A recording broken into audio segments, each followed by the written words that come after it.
Here with Matt Cardle, an X Factor winner, #1 artist, star of Memphis, but now the highlight of your career, the Wickham Festival. Well, you say that. We are just getting into the thick of it. Thank you so much for the introduction. It's lovely. It's great to be here. We were just saying, off air, how nice it is today. It's absolutely amazing. It's such an incredible atmosphere. We've only just got here, but it seems great. Chaz and Dave rocking out. What more can you want? Absolutely. You were just saying off air again how well they do rabbit. I know, it's quite mind-blowingly fast. I was at Jimmy's Farm Festival a little while ago, and they did it there, and the whole crowd was just mesmerised. It was amazing. So, obviously tonight, guesting with Trevor Horn. How's that connection come about?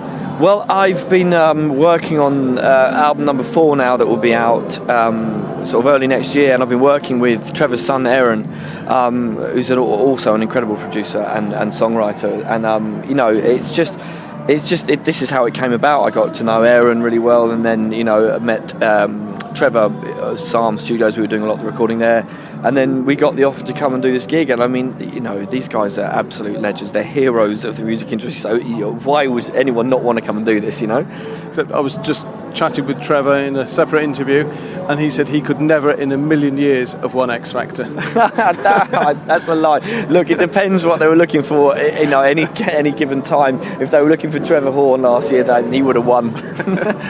Talk us through the experience. It must have been incredible. Yeah, it was. It was absolutely amazing. It was terrifying in equal measure.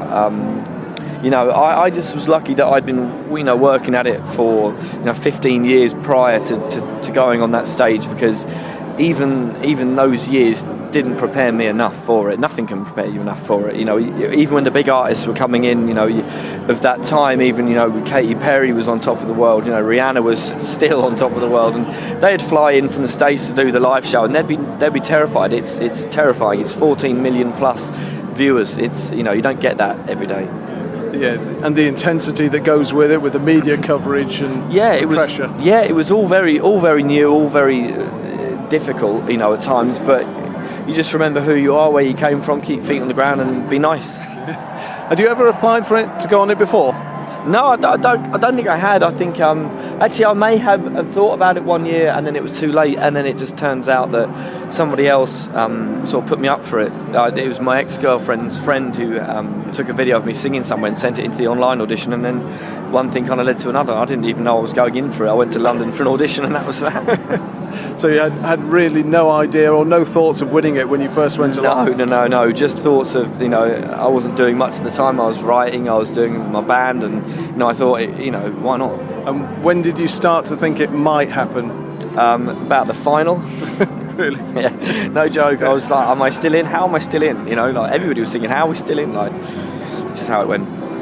And obviously the winner's song, Shooting to #1, which was a great song. Yeah. I mean, again, I always thank Simon Neil and the band for writing such a beautiful song that it didn't matter what format it came in, it was still a beautiful song. And I think they're so proud of the original, obviously, as I would be if I'd written it, and I'm proud of the version I did. And it got the original version more recognition as well, which is one of the most important things.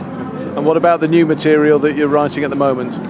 Very different from previous albums. It's a lot more electronic than previously, but it's good to develop as an artist. It's necessary to develop as an artist and as a person, and to keep yourself interested as well as the fans. Well, have a good evening tonight. Thank you very much for your time. My pleasure. Thank you. Thank you.